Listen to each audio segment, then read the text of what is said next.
My name is Alan Wake, and I'm a writer. I didn't become one overnight. Like most writers, I struggled with it. A short story here, an article there. Then I got lucky and spent a year as a staff writer on the Night Springs TV show. It wasn't the great American novel of my fantasies, but it taught me discipline and craft, and the difference between wanting to be a writer and actually writing. Mr. is a twisted copy of me, powerful and dangerous. But I know I can fight him. I don't think anybody else can. They don't understand what he is, what he represents, or that all the horrible things he does here are almost insignificant compared to what he will unleash on Earth given the chance. But I've survived the dark place, and it has taught me things. How to cope, how to stay sane when the world goes crazy. He's 2 steps ahead of me, but I can find him, and I believe I can stop him. The reality we take for granted is softer, more adaptable than we think. Under correct conditions, you can reshape it, turn it into almost anything you want. When it happens, almost nobody notices. It's not that we forget, it's that after the change, there's nothing to remember. Only those who have been directly touched by the powers that can shift reality are aware of the changes. Many are driven mad by it. Others can cope. I'm one of those people. And I know how to wield that power to rewrite reality. To change reality, you nudge it into the right direction. Your version of it is there, waiting. It wants to come true. All you need to do is help it achieve its potential. The devil is in the details. You change the details of the scene to match those on the page. If you get the details right, if you achieve that critical mass, the shift will come, and the rest of your new reality overrides the existing paradigm. The lie, no matter how outrageous, is now the truth. Some of the Taken aren't protected by the darkness like their comrades. Instead, their aversion to light is so extreme that they literally split into 2 when they encounter strong light. It leaves the 2 halves weaker, but of course, there's strength in numbers. It's a disturbing development. The dark presence I faced 2 years ago was powerful, but it didn't have much in the way of imagination. Clearly, the same cannot be said of Mr.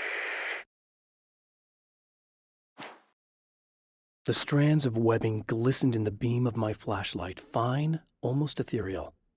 They were fresh and right in my path. I held my breath and waited, ears straining. Nothing.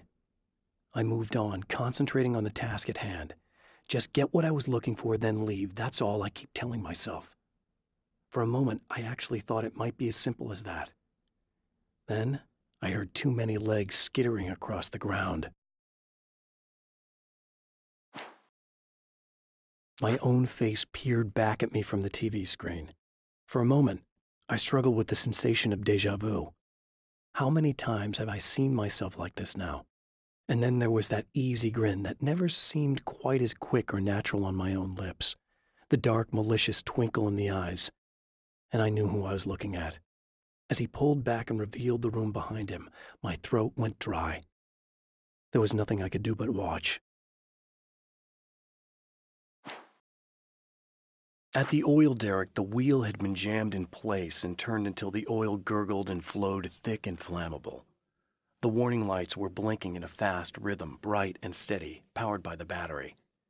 The Kasabian CD was playing in the boombox, all distorted guitars and intense beat. High above, some piece of orbital junk or another collided with the satellite, knocking it radically off course. Trailing debris, it screamed down from the skies at an impossibly steep angle. All that high-tech engineering reduced to nothing more than a bullet that would destroy whatever it hit. I'm trapped in the darkness. He has started appearing to me, Mr. He can travel back into the world effortlessly, and he loves to rub my face in it. At first, he was just an echo in the darkness, a flicker beyond the edge of my vision. Now he started showing himself, getting bolder all the time, telling me what a great time he's having in the world while I'm stuck here, and what he plans to do, especially to Alice. All the moves I have left are dangerous and desperate.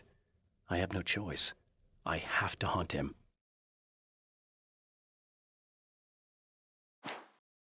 I know that when I arrive, The clarity of vision I have now may disappear.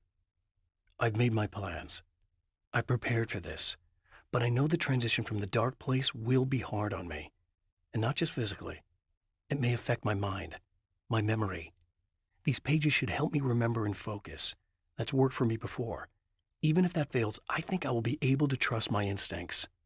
I'm navigating my own story. I'm hoping I'll know where to go and what to do, even if the details elude me. I don't make friends easily. I know plenty of people, but I don't let most of them close. I've known Barry Wheeler ever since we were little boys. We had the time of our lives. I'd get us in trouble, and he'd talk us out of it. Things haven't changed that much now that we're grown-ups. He's the most loyal and dependable person I've ever met, and all the things that count anyway. You could call him a weasel, and you wouldn't be entirely wrong. You could call him a clown, and I would reluctantly agree. But he has never let me down.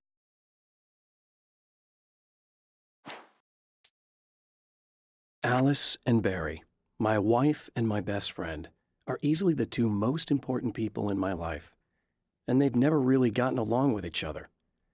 I suppose both of them resent the other's intrusions into what they considered their domain. After I was gone, they maintained an uneasy truce. My book stayed in print, still selling, the licensing machine churned away. She was my wife and controlled the intellectual property. He was my agent and took care of the business. I wish they found more common ground than that.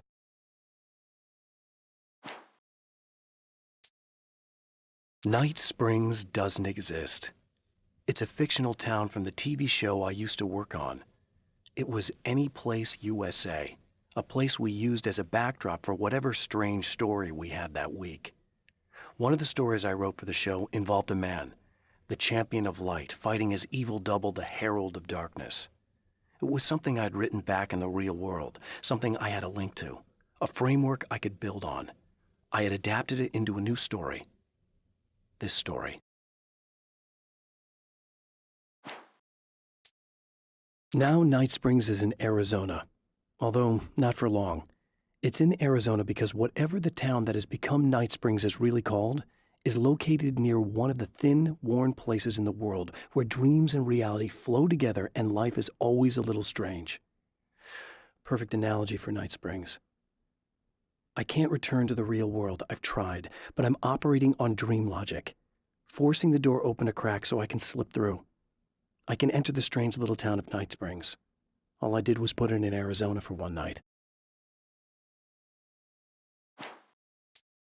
In Bright Falls, I was constantly under attack by birds that were more shadow than flesh and feathers. But this is an evolution. Some of the Taken were actually capable of turning into a flock of birds to escape my attacks and turning back into human form to make surprise attacks. With all the herbs, crystals, and the rest of her New Age paraphernalia, Emma Sloan had been called a hippie and a freak and worse. It was that small-town mentality. She was a female mechanic, and even in 2011, there were always going to be backward shit-kickers who thought that was a hoot. She didn't mind. She could deal. She could take any engine apart, even the new ones with all the computers in them. Turned out that these boys were awful polite while waiting for her to put them back together. Thor and Odin Anderson, old gods of Asgard. I still don't quite know what to make of them. I know they used to be rock stars who modeled their stage personas after Norse gods. I know they're old. I know that in their day they fought the darkness as I do. I know they're demented and insane, ravaged by age and self-abuse. But there's something in them, something powerful that took hold when they were touched by the powers beyond. A thing that goes far beyond just stage names. Something godlike. The Anderson brothers should probably have been in a facility somewhere, despite their tendency to escape from such places. It could be argued that they had no business being on tour, considering their condition. Their lives mostly revolved around the laundry list of ailments and their endless quest for liquor. But Barry Wheeler managed them now. And whatever else they might say about Barry, he knew how to make things happen. And honestly, It wasn't like the Andersons were the most difficult clients he ever had. Getting the Andersons into the recording studio was a struggle and a half.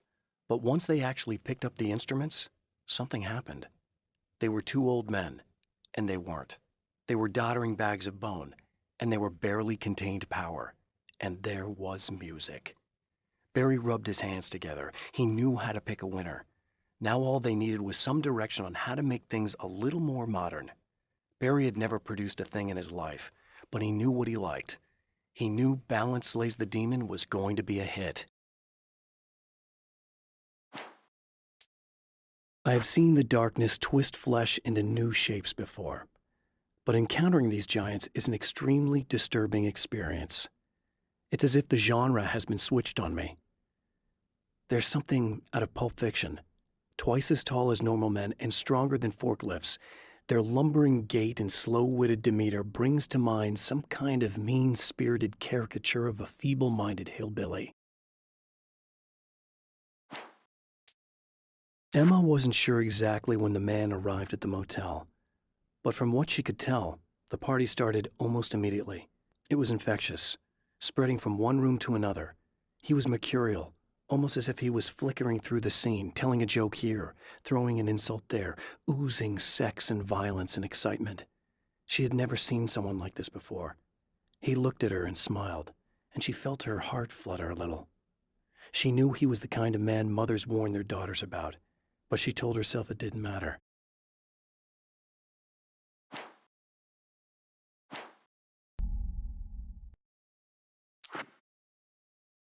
As a storyteller, my first real love was crime. And it was in that genre that I finished my first novel, starring the perpetually miserable Alex Casey, whose entire life was a wound that never healed. The books sold as fast as they hit the shelves. I wrote 5 more Alex Casey books, and they all were bestsellers. I became rich. I became famous. Success brought pressure, and I didn't handle it very well. The pressure of success got to me. My wife Alice was the sole thing in my life that anchored me. Suddenly it wasn't enough. I couldn't write anymore. I distracted myself with wild parties and whatever trouble I could scare up. I wallowed in the drama of my life, sure that Alice would stick with me even though she didn't sign up to be the lifeline of a tortured artist. It was my dumb luck she's not the type to give up.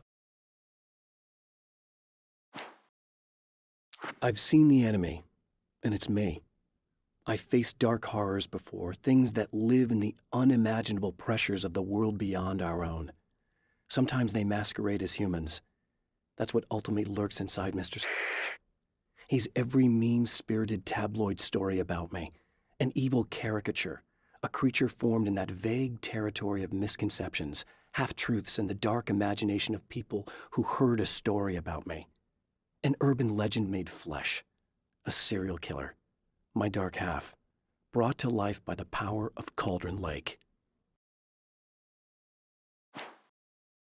I've carried a flashlight and a gun for so long that I feel naked without either. It's all too often that I need them.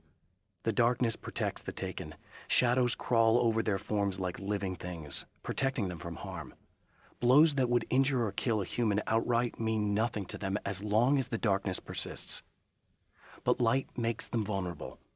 Light burns the shadows away. The darkness that drives them is still in them, but now they're vulnerable. Flashlight and gun. Sometimes it feels they're all I have left. The spiders aren't really the work of the enemy. They're a side effect, a part of the dark place's less significant fauna that has managed to slip through the opening I made when I arrived. Less an animal than an idea that has assumed the form of an animal. Makes them no less dangerous, but at least they're a little easier to deal with. The darkness doesn't protect them like the Taken, and thus they can be destroyed by either light or bullets right away. The atmosphere in the projection booth at the drive-in was charged, almost unreal. Despite that, the air felt cool and refreshing this late at night. It'd been a hot day. The summer was nearing its end, but it wasn't over yet. The darkness rose from the depths of Cauldron Lake and took Alice. It needed words. It needed me to write its way into our world. She was leverage, a hostage. I complied, but with a twist. I put in a loophole that gave me a chance to fight back. I was hunted by shadowy enemies, but I faced the darkness. I fought it with light. I drove it back. I saved Alice, but it came with a cost. I was trapped in the dark place below Cauldron Lake. After my disappearance, they thought I was dead. I might as well have been. I know it's been 2 years. I know Alice has moved on. I've tried to find a way back to her, back to my life, but escaping the dark place is almost impossible. Time does strange things here, but dreams and radio signals can pierce the veil between the worlds. I catch glimpses and echoes of the world. Sometimes I send messages out. I can only pray that they hear them. Stories come naturally to us. We can't help it. There are many different worlds, many competing realities within our heads, fueled by books, television, even barely remembered childhood tales. There's an endless supply of fictional concepts more familiar to us than anything or anyone real. We have a far greater connection to the fictional characters we know and love than the random people we pass on the street. Our destinies and inspirations are shaped by lies, myths, and fables. There are places where our world is worn thin and another reality brushes against ours. One such site is Cauldron Lake near Bright Falls, Washington. But there are others. That other reality is dark, vast, and malleable, always in flux. In its depths dwell vast forces and alien energies. They're dangerous. But in one of these places, if you know how, you can channel the power of that place and use it to shape reality. The Taken may well be the tool the darkness favors over any other. At some point, they used to be human, but whatever humanity they once had is long gone. Now they're just shells covered and filled by darkness. The Taken Mr. throws at me are more grotesque and varied than the ones I first encountered in Bright Falls. But I know how to deal with them. I'd be lying if I said they don't frighten me. But I've survived worse. I can't let them stop me. When Dr. Rachel Meadows got the call from Michael, telling her to hurry to the observatory, she didn't waste any time. It had been a nice party. She'd had a good time, but her social life would always play second fiddle to the mysteries of space. Michael never showed up, of course. He'd pulled over at the wrong rest stop. She never even thought about him at the time. The phenomenon in the sky above her was too fascinating. The film noir poster reminded me of Alex Casey, the detective's cool exterior never cracking even with the gun pointed in his face. In the back room, all the lights had been turned off, except for the lone spotlight which illuminated the bright red fire extinguisher on the wall. This act of creation is exhilarating and frightening. Subtext and symbols loom eager to take effect. Causality and consequence become domino chains that stretch into infinity. The more fundamental the change, the more unpredictable the variables become. Reality is too complex to control completely. Ordinary questions become meaningless. Who created who? What is really real? Everything is as real as everything else. You learn to let go of the things you can't control and go with the flow, or go insane. The man before Dr. Meadows was handsome and slick. He moved with lazy confidence and didn't bother to pretend that he wasn't staring at her. She didn't mind, at first. Then the man flicked open the knife and shoved her out of the control room so she wouldn't hear the signal, whatever it was. Outside, she pulled her lab coat closed and thought about running. She didn't. She didn't think she'd get very far. Not from him. She never was entirely sure why he spared her. I'd found her film from the pile of containers in the back. I'd threaded it into the projector. I swallowed hard, staring at the screen, hearing her voice, the sunrise I remembered so well only moments away. And then Mr. was there, nailed by the projector's beam, caught in his own trap. He shouted at me, first in confusion, then rage. And then the sun came up and things started to burn.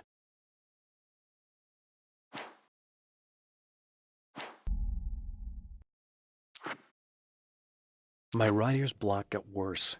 I didn't sleep much anymore. My life with Alice seemed like a constant fight. I was a wreck. Alice took steps. She booked a vacation in Bright Falls, a small town in Washington. It was supposed to be a chance to break out of the cycle I was in. She didn't know about the darkness in Cauldron Lake. Alice, my wife, the best thing that ever happened to me. She smiles and the darkness lifts. For her, I've tried things I otherwise never would. I've never really minded if it's made me feel like a fool. She's a photographer, and the world she sees through her lenses is unique and beautiful. She has the vision. She sees things others don't and knows how to make them visible to everybody. She did it with me, too. She teased out things I was only vaguely aware of. She always saw me in the best possible light. It's been 2 years since I came here. Being that long without Alice breaks my heart, and I know it broke hers. I know she thinks I'm dead. How could I blame her for that?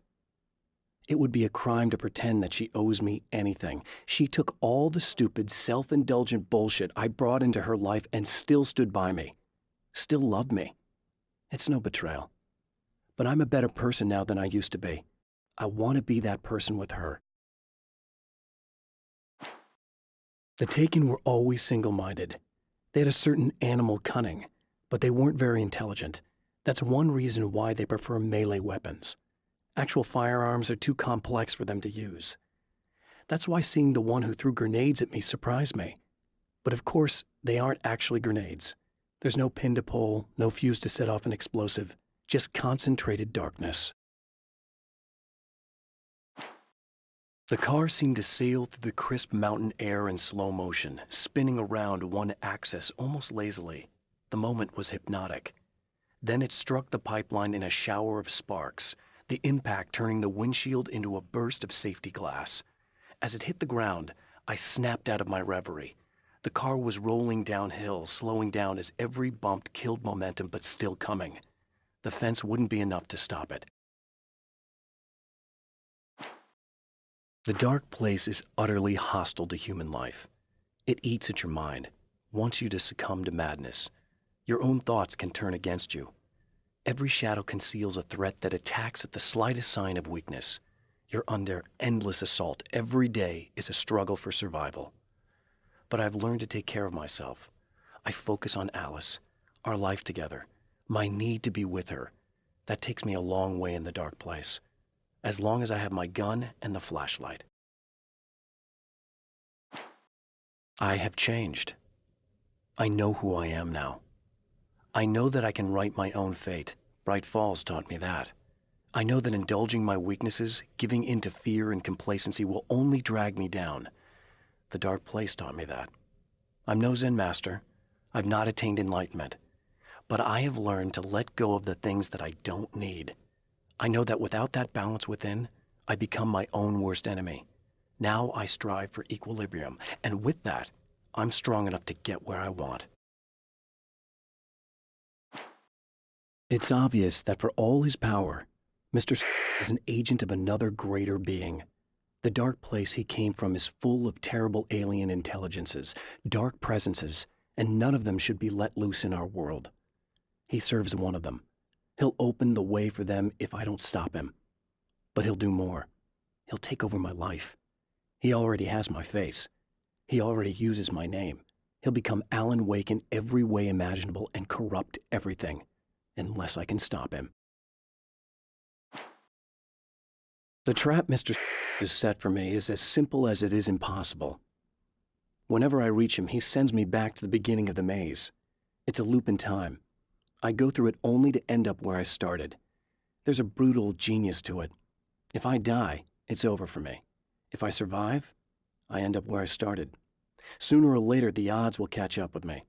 And in the meantime, he gets to toy with me. But that's why I have a chance. He's caught in this pattern just as much as I am. I know where he'll be, and I'm prepared. I have created the weapon that can put an end to this, a blueprint to a new reality. All I have to do is survive long enough to use it. My arrival from the dark place will be painful and difficult. These pages may be lost, But one way or another, I'll send the parts I really need to myself. If I make it outside, I have a chance. Mr. is more powerful than I am, but he can't change the rules in the middle of the game. He's not a creator. I am. To change the world, you must craft a blueprint for the new reality. Any work of art will do, as long as it's a genuine act of creation. That's what the energies of the dark place respond to. The results may be subtle and perplexing, or far-ranging and momentous. My area of expertise, the written word, gives much more precise results than music or interpretive dance would, for instance. But words can be extremely dangerous. What you define may become reality, but so can that which you imply, even if you don't realize you're doing so. For Serena Valdivia, burning the midnight oil was more of an exception than a rule. A procrastinator and a perfectionist, she often worked when she wouldn't be disturbed. Tonight was especially important. The film festival would open tomorrow, and there was still so much to sort out. It wasn't that the work hadn't been done. She just didn't feel like she had completely mastered everything yet.